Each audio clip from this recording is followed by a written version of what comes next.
What's going on, everybody? The NBA season is now officially at a close. I'm just doing this because I felt as though, you guys have been tuning in with me week in, week out. So we might as well do one wrap-up show just to talk about that final championship game, the bubble as a whole, the state of basketball. I think first and foremost, you got to give a ton of credit to Adam Silver, the NBA, Chris Paul over at the NBPA, and everybody else that put together a wildly successful tournament in Orlando. I was looking forward to it as soon as it was announced, and now after having experienced it, I couldn't be happier with the result. Some people are saying, put an asterisk or some sort of notation next to this season, and I don't buy that at all. They did everything they possibly could to pull off an entertaining tournament, to get all the teams there that needed to be and a couple that did not need to be. I think if ever there was a year to experiment, this was it. And they they tried some. That play-in game was,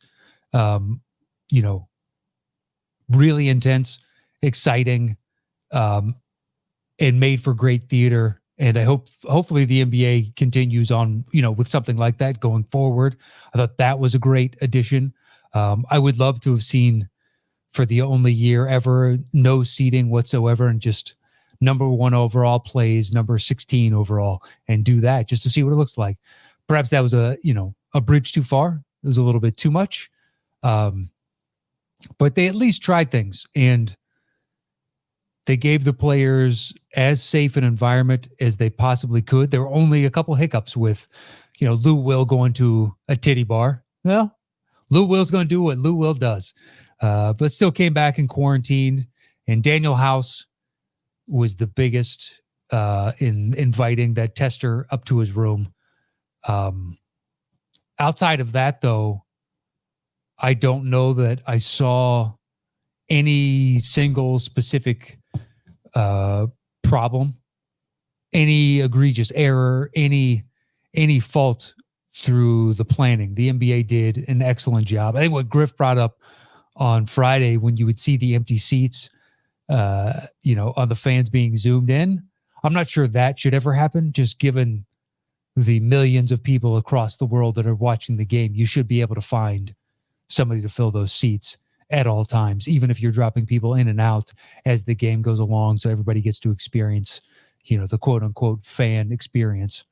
But the game last night was over. What would you say? The end of the first half, the Lakers are up by 28, and they're up by 28, and they're shooting 29% from three. I mean, you're up by 28 and you're shooting piss poor from three. The first quarter, they were in the teens shooting from three. And then the second one, they were in the 40th percentile. So averaged them out, ends up being 28, 29%. But you're up by 28 going into half. And you know what it was? It was defense. Something that they said that they were hanging their hat on early on. It's something Vogel is known for, is his defense. And I think he genuinely, this is, the first coach since Spoelstra where you could see the stamp of the coach and the coaching staff on a LeBron team. Usually it's LeBron doing what he does. And this time with him buying in on defense and the length and everybody speeding around, this looked different than LeBron teams of years, the previous, 4 or 5 years, since his early Miami days when he was flying around all over the court. He was a much younger man, given that was 9 years ago.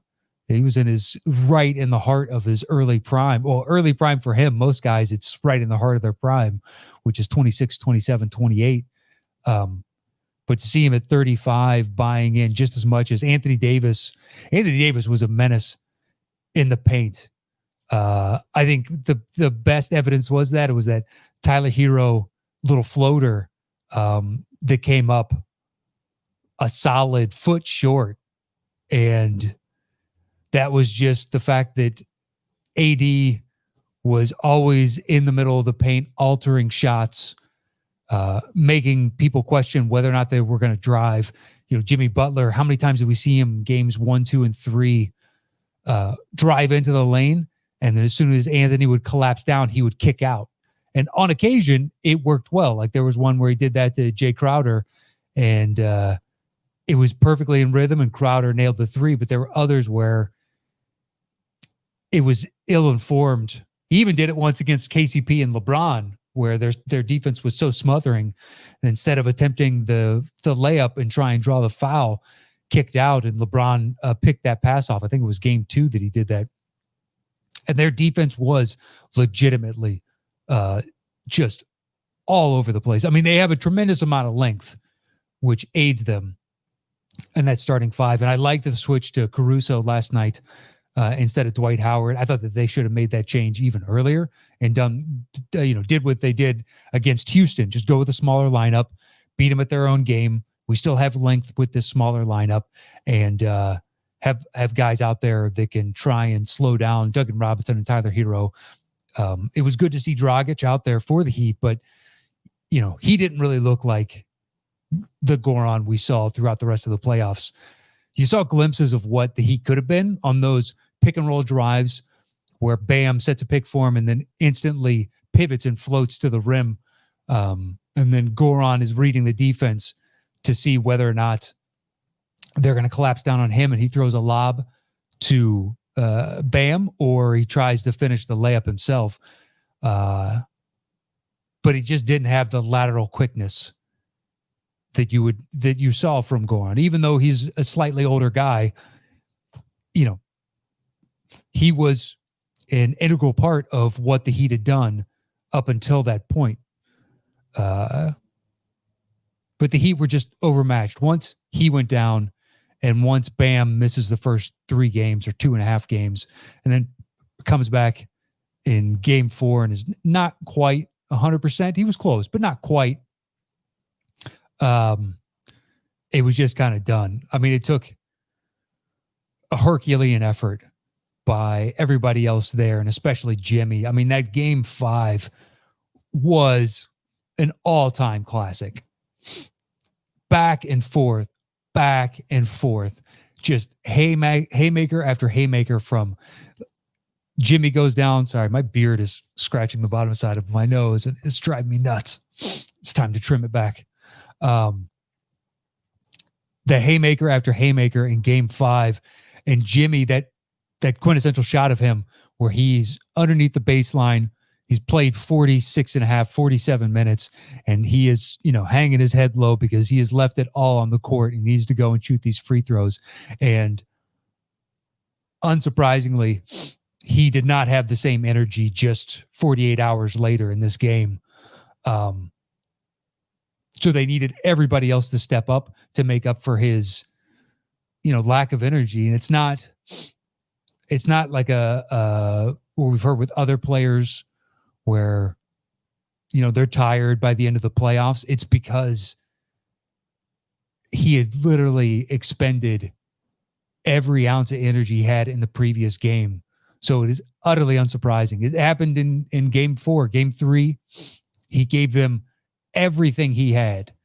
And then game 4 came out and was slow to start.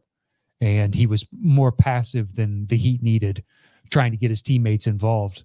He looked like in game 4 what he was the first 20 or so games in Minnesota, where he's trying to defer to Cat and Wiggins to get them going. And then eventually, after 15, 20 games, realize that they're really not going to be much of a threat unless he does it all. And then he sat down to try and do it again in game 5 and pulled it off. Daniel Cara over in the chat, and Daniel, let me know, am I pronouncing that right? Said the biggest thing that a healthy Goran would have given them is making Bam better, who didn't look the same without him. True. Those pick and rolls were non-existent without Goran in there. You only have 2 real ball handlers, unless you want to count Nunn. And Nunn, it took, 3 games, 4 games for him to finally get some confidence going. They just didn't have as many ball handlers. So once you take the primary out of there, now you're asking Butler and Hero to pick up all the slack. And that's asking a lot considering that they had conditioned themselves to play one way and now are having to kind of shift all of that and play a different way. But yeah, going out would have made this a much more interesting series. I still think the Lakers win and potentially in the same number of games. That's what I said before the series started, was Lakers in 6. My head said Lakers in 6. My heart said Heat in 7. I was pulling for the Heat last night, but once the Lakers got up big, I mean, KCP had another great night. Rondo was hitting his wide open threes. It's just crazy. Rondo suddenly hitting threes. All these years later, he's been, by and large, over the course of his career, just a mediocre shooter unless he's going in for a layup. And even then, he would defer on the layup. And how many times did you see him pass out to Ray Allen, in Boston when he had a relatively easy layup, still contested, but he had an angle and instead kicks out to an open three-point shooter in Ray Allen, which was wise basketball at the time. But, he's changed. It was interesting to watch the LeBron post-game finals MVP stuff where you got to put some respect on Rob Pelinka and on this organization and on him. It's just like everybody's putting respect on that organization and everybody is putting respect on him. Now, the Rob Pelinka, yeah, I'll give it to you.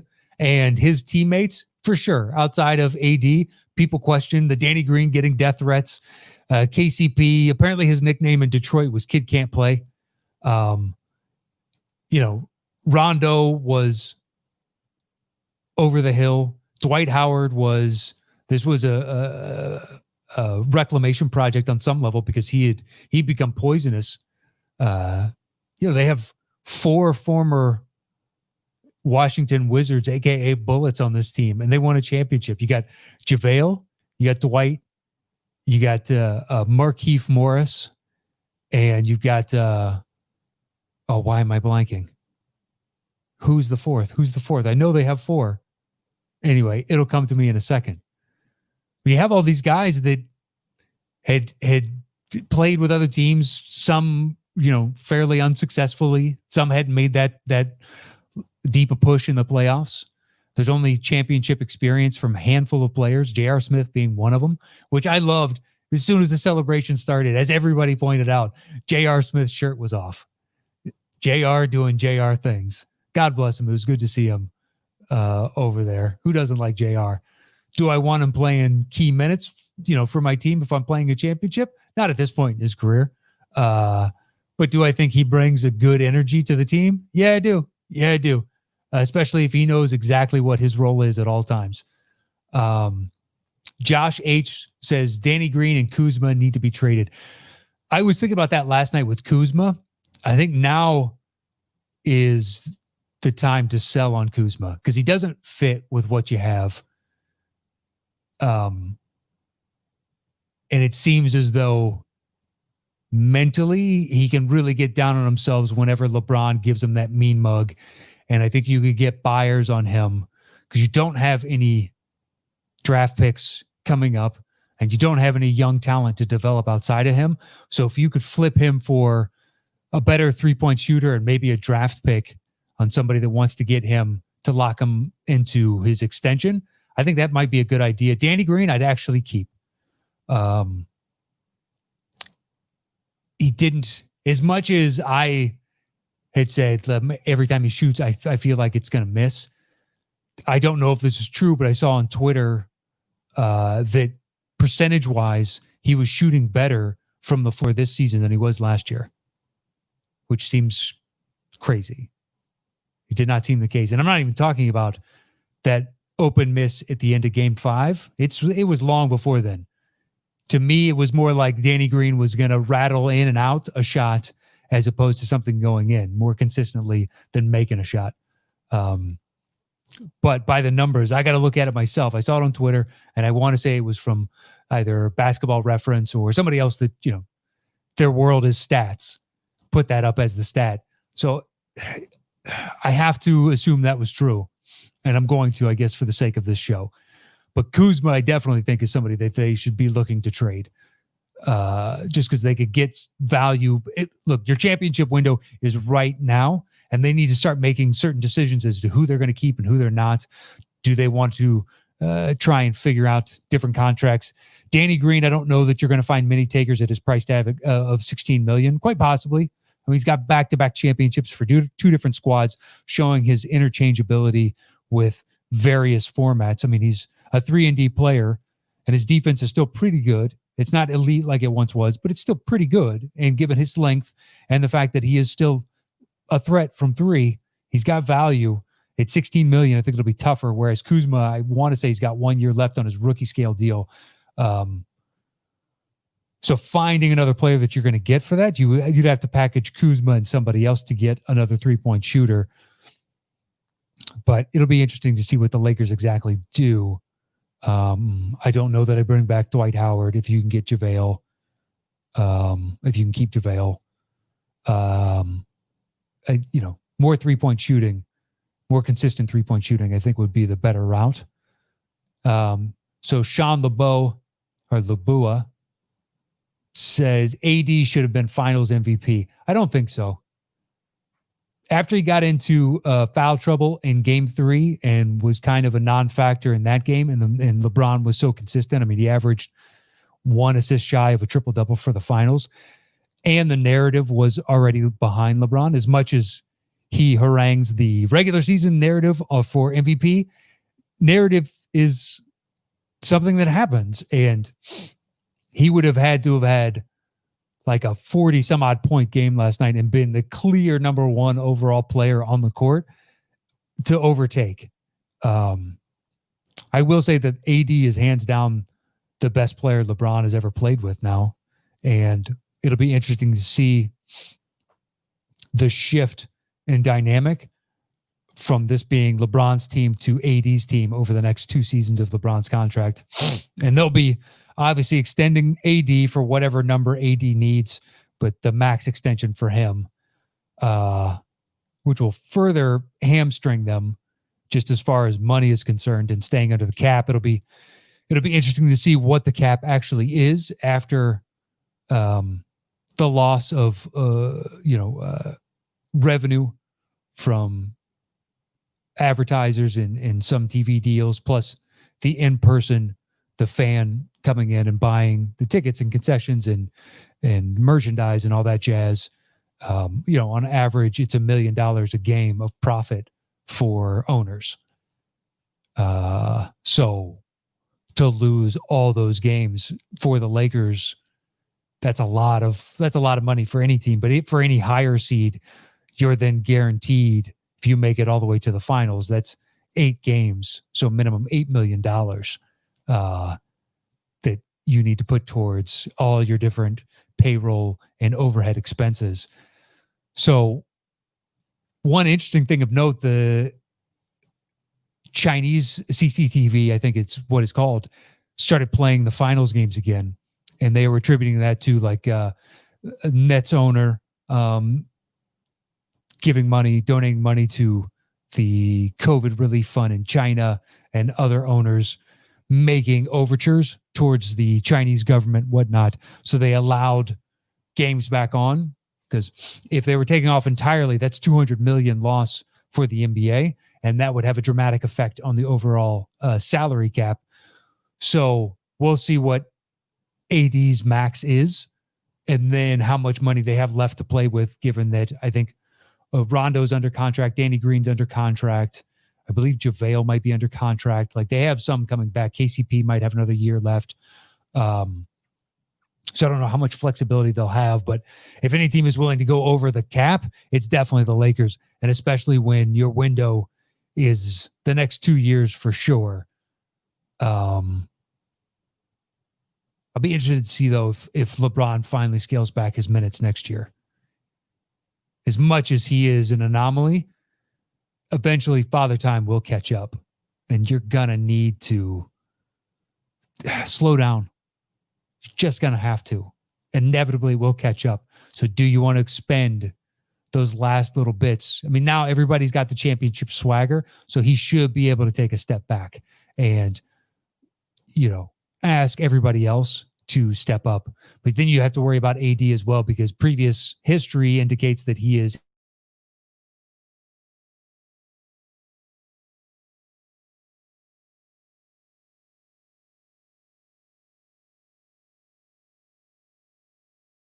injury pro. There we go. Now I'm back. Don't know if it's if you guys could still hear me during that or not. Josh H says Jared Dudley. I don't know what that's in reference to. And should they give DeMarcus Cousins another shot? The thing is, what are you going to get from DeMarcus at this point? He had so many big injuries. I know he wants one more 4-year contract. How could he not? But nobody's going to give him a 4-year. So is he going to do another 1 year with somebody? It's not a bad idea. Maybe he goes somewhere else. Because there's a whole bunch of teams. If he's willing to do a 1-year deal, like the Bucks could make a run at him, and they're going to have to do quite a bit to convince Giannis that we are willing to spend and put players around you. But that doesn't really kind of solve what they need, which is spacing players. Somebody else that can get you a bucket. That's why, as much as they want to get Chris Paul, I don't really see how it's possible unless they're going to make Middleton available in that deal, as well as a bunch of draft picks. And if I'm OKC, do I want Middleton at his upper 30s price tag? I don't. But Boogie could fit in. What if Boogie goes to the Nets? And suddenly 1-year deal, there, that makes a lot more sense because you have the spacing provided by Durant and Kyrie. And DeAndre Jordan is getting a little bit older. Boogie could go there. If the Pacers ship out Miles Turner, right now the hot destination is Boston. And then Oladipo apparently wants out. Well, what if they pair for 1 year Boogie Cousins with Sabonis? Could be interesting. And you got Brogdon, sure. I mean, I think Boogie on a 1 year can make sense in a lot of different locations. What if you put him in Portland? But then he'd have to come off the bench because I think Nurkic would give you more of a scoring punch. And Gary Trent Jr., who just signed with Clutch Sports, should be a priority for them to re-sign. But it looks like they're probably going to keep Melo on top of that. But I could see Boogie working in there. Maybe go back to Golden State. Try it one more time there. They could certainly use a big over there. I think Boogie on a 1 year makes sense in a lot of places. He wants a 4 year, but he's got to prove that he's healthy enough for a 4 year. But the Lakers are not a bad choice. And then Daniel chimes back in. Try to flip Kuzma for Spencer Dinwiddie. Also, the Lakers should go for Gallinari, who for some reason congratulated the Lakers last night online. Well, I think that's just, I don't know if I read any more into that. I mean, Gallinari is a free agent. So they could get Gallinari. And Dinwiddie, I believe, is going to be a free agent as well. I can look up his contract real quick. I don't believe so. Plus, it wouldn't be able to match the contracts Kuzma for Dinwiddie if he is under contract. Let's see. I don't know. He's under for next year for 11.4, and then he's got a player option the year after for 12.3. Man, for some reason I thought he was a free agent. So 11.4 for him. And let me look up the Lakers and see what they've got as far as I'm on the results page. No, give me the index for the year. I want to see the roster. Quit screwing with me. Here we go. Bottom of the page, Basketball Reference. And it is, so for next year, you got Kuz at 3.5. So you need to make up $8 million roughly. You can do it. I think it's so long as you get within 80%, you could do it. So you'd have to pair him with KCP to get Spencer Dinwiddie. Or Avery Bradley. Because you got Dudley, Dwight Howard, Markieff Morris, Dion Waiters, and J.R. Smith all coming off. AD's got a player option at 28. He will not be exercising that. He'll be signing a long-term. KCP is at 8.4493. That's a player option. I would kind of assume after this playoff run, KCP opts out. He is a clutch client. Man, do they go the ridiculous route, though, like the Tristan Thompson when the Cavs overspent to retain him because he was a clutch client and LeBron liked him, but he was not worth the money that he re-signed for. And Rondo is a player option at 2.6. I think Rondo has proved that he is worth more than 2.6 to the Lakers. And I think I prioritize re-signing Rondo, even though KCP is younger. If Rondo is willing to do a 2-year deal at 5 or 6. But the problem is, if everybody opts in, they're at 119. But AD is going to opt out. And they'll be re-signing him for a max. And suddenly they're past the salary cap for next year. So they're probably then, KCP would then be smart to opt out to force them if they want to re-sign him to get more money, because that's the only way he can get more money out of the Lakers. And Rondo, the problem is for Rondo, if he opts out and the Lakers are cap hamstrung, they can only re-sign him then at a specific percentage above what they gave him this year. So it's whether or not Rondo wants to stay with the Lakers for another year is whether or not Rondo will be on that team next year. But there's all kinds of question marks. Let's talk about the league as a whole. What do the Heat do? Do you prioritize re-signing Goran Dragic? I don't know. He's an older guy now who's looking for a big payday, but a plantar fascia tear is nothing to fuck with, especially for a point guard. Actually, for any basketball player. What am I talking about? If a big man had that would be terrible. But it does seem extra worse for a point guard because it would reduce what speed he had. And it's not like he was blazingly fast. And Kendrick Nunn doesn't look like he is strong enough yet to take the mantle. But maybe another season under his belt. My guess is Pat Riley, depending on what kind of contract Goran is willing to take, does not sign Goran. If somebody is willing to offer him more, I think the Heat will say good day. And that's wise because they want to maintain their flexibility to make a run at Giannis the season after that. And they're so primed with a bunch of young guys in Nunn and Hero and Duncan Robinson that it would be foolish to do that. What about like looking at the West or the East? Start with the East. Can the Nets, will their experiment work? Boy, I am on the fence as to whether or not I think it has real championship potential because KD's taken a real shift in the past few years. It's kind of like the edge of Westbrook rubbed off on him, and I don't know. It feels like he's wearing his dad's suit. You know what I mean? It's ill-fitting. It doesn't really seem like who he is. Perhaps it's just because he's so willing to clap back at people when he doesn't need to. And that's why we were accustomed to one thing. And in the past, 5 years, it's been something different. But I think it's that coupled with Kyrie, and Kyrie seems like such a Kyrie type player. And also it's two dudes that really need to have the ball in their hands to be as effective as they've been in previous seasons. Now, KD has existed within a free-flowing offense, but when it came down to playoff times, he was more than willing to settle for ISO, even though that was kind of an anathema to what the team did. But it'll be an interesting experiment, and whether or not he can come back from the Achilles tear, I hope so. I mean, I love watching him play, and it'll be super interesting. What do the Celtics do?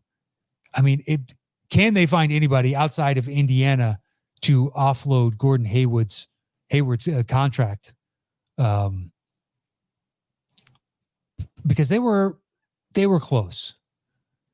The Heat just had more intensity, and they played with more heart against them. But they're also a young team that can make that run. Will Siakam learn from this? Like, does Toronto give Van Vliet all the money that Van Vliet was probably going to be offered on the open market? I don't know if I do that. I've never been a big Van Vliet fan. He's come in big spots, but do you think he could be the starting point guard on a championship caliber team? I say yes, only if you can surround him with 2 to 3 other primary scoring options. Then I think Van Vliet is a tremendous threat. If he has to play second fiddle, I think that's where you have to worry. And I think your ceiling is only so high. Now, I could be wrong. Maybe he's matured into he is an alpha and a perennial all-star in the East for point guard. I don't see it, though, because I think they, to some degree, need to go back to the drawing board. Gasol's going to go finish his career in Barcelona. Ibaka, I believe, is a free agent. And do you want to re-sign him because he's on the tail end of his career? I don't know that I give him a lot of money. I mean, Masai can make it happen and make it interesting. You obviously have Miami and all the question marks that they do. What moves can and will the Bucks make? Because they need to show Giannis that they're willing to spend and surround him with a championship team. But at the same time, they don't want to surrender all flexibility to not be able to tinker with the team, A, if he decides to stay, or B, if they give up a bunch of draft picks to get players and they don't make any noise once again, and he leaves, now they have nothing. And because it seems as though he's going to ride out, as of right now, all indications are, he's going to ride out this final season with them and see how far they get. Because they're not going to make a change at the coaching position. At least that's what they've indicated thus far. So they can't go the AD route of at least being able to trade him at the deadline, unless the season is a disaster and, you know, they have a bunch of injuries and they're just not going to compete for a championship. So then, but at that point, you're only going to get 50 cents on the dollar for Giannis, unless a bunch of teams get into a bidding war. But I don't think you're going to find yourself in a New Orleans situation where some team is willing to sacrifice 3 young players plus draft picks and pick swaps. The Lakers overpaid. Now they got a championship out of it, but they overpaid. And it was worth it ultimately.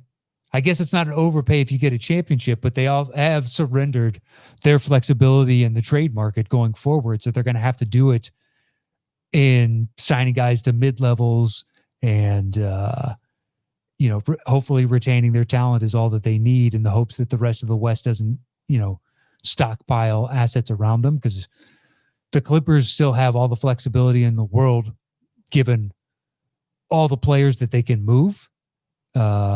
And then if you want to talk about real draft capital to be able to spend, the OKC can do that. If they they keep Chris Paul and then re-sign Gallinari, they have all the pieces with potential draft picks to make a trade for anybody they really want to, so long as it's what that team is looking for is the pot to be sweetened with draft picks. And they could do it. I mean, they've got draft picks for days, man. On top of their own, they've got, Heat one coming up. They've got a bunch of the Clippers, and Presti's got them in an enviable position. But it'll be super interesting. And then the Trailblazers, if they stay healthy, they're coming back. Like the Lakers have a lot of looming threats to worry about. The maturation of the Grizzlies, although you have to assume that there might be a slight regression for the Grizzlies. But perhaps there's not. Perhaps there's not going to be the progress for the Pelicans, but there's the Pelicans, the looming threat of them. Will Dallas be able to surround another piece or two with Doncic and Porzingis and put together a real championship threat, type of contender?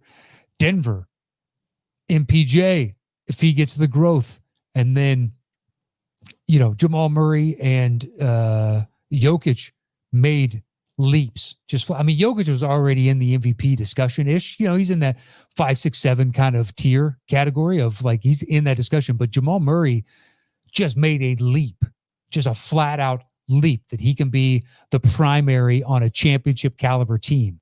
And then Gary Harris, if he stays healthy all the next year, Denver's going to be a real problem for teams. Utah getting Bogdanovich back, and can they kind of make any moves on the margins to help cement their rotation? What does Houston do? That's the biggest question mark, I think, in the West is what in the world does Houston do? Who are they going to get for coach? Right now, the odds-on favorite is Ty Lue. Daryl Morey's job is safe, according to Tillman Fertitta. But what does Houston do? And speaking of which, job moving into the carousel, will Doc Rivers be able to make a difference over in Philly?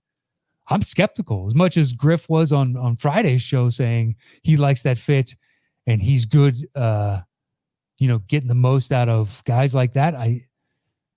I'll be intrigued. I think he's really good at getting the most out of guys that are already established and know exactly who they are. And I still think Ben Simmons is trying to figure out exactly who he is. Can he motivate Joel Embiid to play 82 games plus the playoffs? Yeah, I don't know.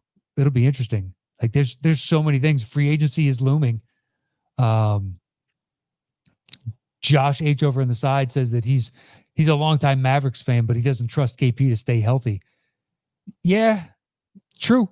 KP's had a real problem with that. Although, that is a problem with any big, is there's the looming health threat that exists because the human body is not meant to be that large and move that much. Just not, physiologically speaking. That's why LeBron is such an anomaly. A guy at his size, his weight, the musculature that he carries, he should have had at least one other truly catastrophic injury at this point. Think how often he finishes at the rim, and rolled ankle never happened. A bad enough rolled ankle that he has to miss a couple games. Can you think of a bad back? Should be something that he worries about, and yet we don't really hear that as a problem. He had that groin thing last year. That's the first real injury. So KCP's health is kind of par for the course with bigs, especially a big that runs around that much on the court. And they need a center that can stay healthy. Losing Powell hurt them.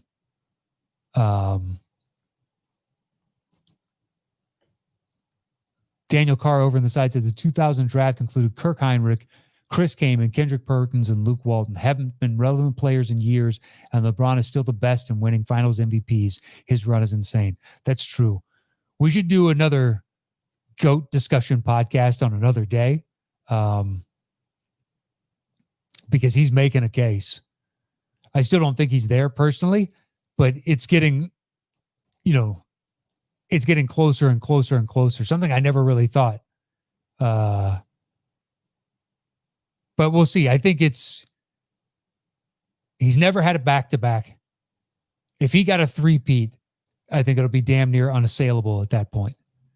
Because to do it 3 straight years, that's rarefied air. Three-peat is exceedingly rarefied air.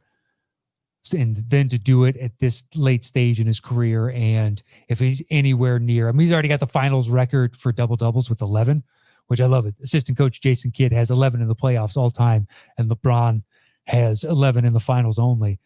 Another thing to add to the GOAT conversation is he's played 81 more playoff games than Jordan did. As a Bulls fan, that is a hell of a stat. 81 more playoff games. He's played 1 game shy of an entire season in the playoffs. The wear and tear on this guy. He came out at 18. Jordan played a couple of years of college. Jordan also took a season and a half off to go play baseball. LeBron has played all those years, 10 finals appearance. He makes a run in the playoffs practically every year. I mean, how this guy hasn't been hurt is his health and the fact that he's never had to dust up in social media like a huge, outside of the China thing, but I'm talking like some sort of drama, gets caught cheating on his wife, something never happened. And he's been under the microscope in the public eye since the age of 16. Those two things are utterly amazing to me. But his health is the primary for a guy like, what was it? His second year in Miami, where it seemed like he was going to try and go for field goal percentage in a season. Like everything was, I am going to drive and just prove a point that you can't stop me. And he doesn't walk away with a catastrophic injury from having that type of mentality. Dude, it is mind-boggling. See, Xbox One says Michael Jordan will always be better than LeBron. Congrats to the Lakers, though. People who call LeBron the GOAT are nuts. 4-6 in the finals isn't GOAT status. I would put Jordan and Kobe ahead of LeBron. Yeah, I don't put Kobe ahead of LeBron. LeBron's the second best player I've ever seen as of right now. And you're talking to a guy that's been a lifelong Bulls fan. Literally, the first year I started watching basketball, I started watching because of Michael Jordan. And I have been watching the Chicago Bulls in basketball ever since.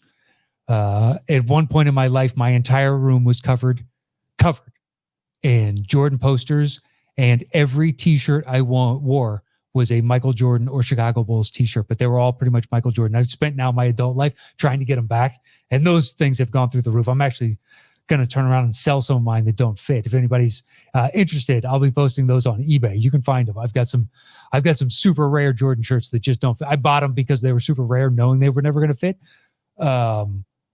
And now I just need to offload them because they're sitting here and they might as well go to somebody that can actually wear them and enjoy them. There's no point in me looking at them every few months. It doesn't do me any good. I'd rather them out in the world. But yeah, a guy that is diehard Bulls fan and Jordan fan to this day. And it's getting tough for me after having watched all these years. Yes, the killer instinct. Jordan had it. And so did Kobe. But there's the longevity, the tremendous excellence for this long. Now, I like to harangue LeBron about the East being weak for a lot of those runs. It is. But you still got to play those games. You still got to play those minutes. And you still got to be the alpha. And he was all of those things. So let's check back in a couple of years and let's see where this ends up after this Lakers contract. And whether or not the Lakers draft his son. Because even if he's a second round pick, he's borderline to make the NBA.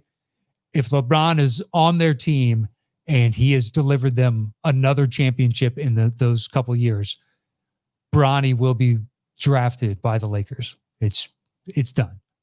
I'll guarantee that right now. Xbox One thinks it's blasphemous that I think that LeBron is better than Kobe. Well, listen. Kobe fans are some of the most fervent that you'll ever find. But I watched all of Kobe's career. I have now watched all of LeBron's career, and having lived through both personally, I think LeBron is better. So anyway, I think I'm going to wrap there because a LeBron GOAT discussion, I think, is genuinely better kept for another day. But I'd like to thank everybody for coming along on this bubble experience. I've loved every second of it. It's been awesome to have you guys chiming in the chat. Today was another lively chat. We've had some where, 20, 25, 30 people are jumping on the chat, and it's awesome. This was an impromptu show. I didn't announce this beforehand. So the fact that so many people tuned in live to watch means the world. I will be doing shows for free agency as it's coming up. And then once it actually transpires, and then I'll try and get somebody on for the draft before the draft happens and do a draft show. I don't really follow college basketball, so I don't really know all that much. but I do know team needs, so I can help out there and say, I think they should be targeting something like this because this is where they have the hole. But NBA is definitely a draft of you take the best available player. So you kind of eschew on the top end of the talent or top end of the draft what exactly you need. You should really target best available player. Part of the reason that Doc got fired is MPJ. They could have taken him. They had back-to-back picks. There was no real downside to taking him.